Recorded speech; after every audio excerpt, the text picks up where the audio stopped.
Assalamualaikum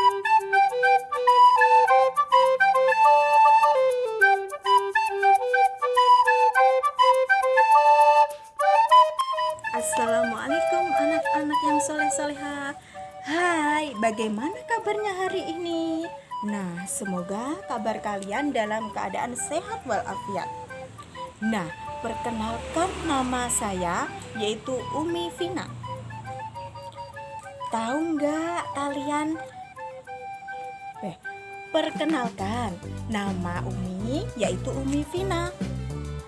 Tahu nggak sih ini hewan apa? Ayo, siapa yang tahu? Badannya besar, tenaganya kuat, mempunyai belalai. Apa ya kira-kira? Ada yang bisa menjawab? Iya, betul. Ini adalah gambarnya gajah. Ya. Dalam bahasa Arabnya dinamakan al-fil atau fil, ya. Ya. Tahu nggak kalian, gajah itu dulu pernah loh dijadikan tentara bergajah? Kok bisa, Bu? Iya, bisa. Dulu itu ada sebuah raja di mana pasukannya itu bergajah, bukan berkuda, ya. Nah, itu terdapat dalam kitab suci Al-Quran. Suratnya surat Al-Fil ayat 1 sampai 5. Nah, berikut kisahnya. Pada suatu hari, Raja Abraha mendengar apa ya? Iya, mendengar bahwa kota Mekah itu sangat ramai dikunjungi berbagai macam penjuru dunia. Nah, akhirnya membuat kota Mekah menjadi kota yang sangat ramai dan sangat indah. Kemudian Raja Abraha penasaran anak-anak. Terus Raja Abraha berkunjung ke kota Mekah. Ternyata yang didatangi itu apa? Berbentuk Ka'bah, yaitu rumah Allah Subhanahu wa Ta'ala. Tapi Raja Abraha tinggal diam. Kemudian Raja Abraha berpikir anak-anak, bagaimana bisa kotanya yaitu bisa ramai seperti kota yang ada di Mekah. Nah, akhirnya Abraha berpikir, nah, kira-kira apa ya? Nah, Raja Abraha berpikir untuk menghancurkan Ka'bah. Wow, bagaimana kok bisa menghancurkan Ka'bah ya?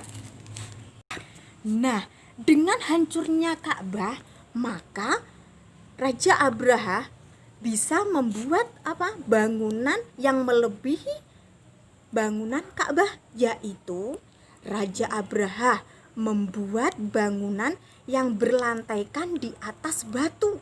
Batu tersebut terbuat dari perak anak-anak. Nah, bagaimana mahalnya perak sekarang itu ya? Dibuat lantai. Kemudian mihrab-mihrabnya itu terbuat dari apa? Kayu cendana yang wanginya sangat harum. Kemudian pintunya anak-anak, pintunya itu terbuat dari emas. Coba kalian bayangkan, pintu itu sudah tebal, dibuat emas lagi. Nah, dari bangunan Abraha itu sangat memakan biaya yang sangat besar, bahkan mewah. Nah, kemudian Raja Abraha mengambil inisiatif anak-anak. Untuk apa? Yaitu untuk menghancurkan Ka'bah dengan dibantu oleh tentara bergajah. Supaya apa? Gajah kan besar. Nah, supaya bisa untuk cepat untuk menghancurkan Ka'bah, supaya diinjak-injak anak-anak. Kemudian setelah sudah Raja Abraha siap untuk mempersiapkan tentara bergajah, nah, pertempuran akhirnya terjadi. Tapi Abdul Muthalib tidak tinggal diam anak-anak. Beliau berdoa supaya apa? Supaya bangunan Ka'bah itu dilindungi oleh Allah. Kemudian Allah tidak akan bakal tinggal diam. Nah, apalagi ya terusnya? Ya, Raja Abraha akhirnya menyerang kota Mekah. Akhirnya Raja Abraha melatih tentaranya bergajah, yaitu supaya menjadi kuat, supaya menjadi tangguh untuk menghancurkan Ka'bah. Nah, kira-kira anak-anak berpikir bisa nggak ya Raja Abraha untuk menghancurkan Ka'bah bersama bala tentaranya? Nah, tidak mungkin bisa anak-anak. Karena apa? Allah akan menjaga kota Mekah yang suci itu. Kemudian Abdul Muthalib mendengar bahwa Raja Abraha akan menghancurkan Ka'bah. Namun Abdul Muthalib tidak akan tinggal diam. Beliau pasti mendoakannya dengan bersama masyarakat Mekah supaya apa? Ka'bah akan tetap dilindungi oleh Allah. Kemudian Raja Abraha dan tentara bergajahnya menyerang Ka'bah. Langsung terjadi pertempuran. Ketika pasukan bergajah mau melangkah menghadap ke Ka'bah untuk menghancurkan, tiba-tiba apa anak-anak? Ayo, ya, kakinya bergajah itu tidak bisa melangkah anak-anak. Membeku, kaku, tidak bisa melangkah. Nah, seperti itu. Setelah melihat tentara bergajahnya tidak bisa jalan, Raja Abraha itu sangat marah anak-anak. Marahnya kenapa? Karena kok gajahnya tidak mau berjalan menuju ke Ka'bah. Akhirnya Raja Abraha memecuti gajah supaya apa? Dia berlari untuk bisa menghancurkan Ka'bah. Tapi dengan bantuan Allah melalui malaikat menurunkan burung ababil. Nah, burung ababil itu membantu anak-anak. Setelah itu burung ababilnya membawa apa? Kerikil. Kerikilnya itu tidak dari sembarang tempat anak-anak, tapi dari dalam neraka. Loh, Mi, kok bisa? Apa tidak kepanasan burungnya? Tidak, itu karena burungnya kiriman dari Allah, namanya burung ababil. Nah, burungnya itu berbondong-bondong untuk apa? Menghancurkan tentara bergajah, sehingga gajahnya itu mati seperti daun-daun yang dimakan ulat, seperti yang disebutkan dalam surat Al-Fil ayat 1-5.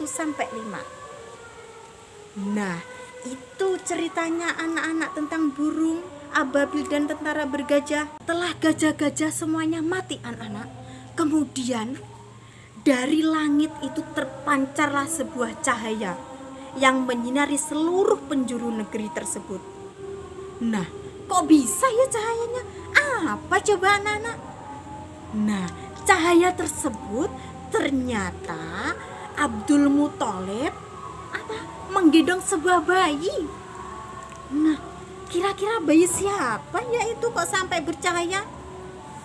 Ternyata bayi tersebut adalah bayinya Rasulullah Shallallahu Alaihi Wasallam, yaitu Nabi Muhammad Shallallahu Alaihi Wasallam bin Abdullah. Dengan peristiwa tersebut, maka kelahiran Nabi Muhammad dinamakan tahun gajah anak-anak.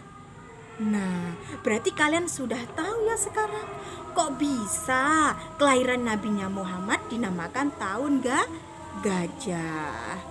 Alhamdulillah, dari kisah di atas atau kisah yang baru saja Umi ceritakan, yaitu bagaimana hikmahnya. Yang pertama, kita harus tidak boleh sombong, karena sombong itu temannya setan anak-anak. Yang kedua, kita tidak boleh serakah. Karena apa?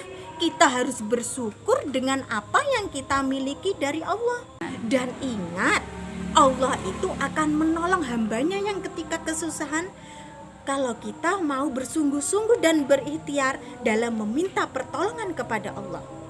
Nah, itu anak-anak cerita singkat dari Umi Vina. Wassalamualaikum warahmatullahi wabarakatuh.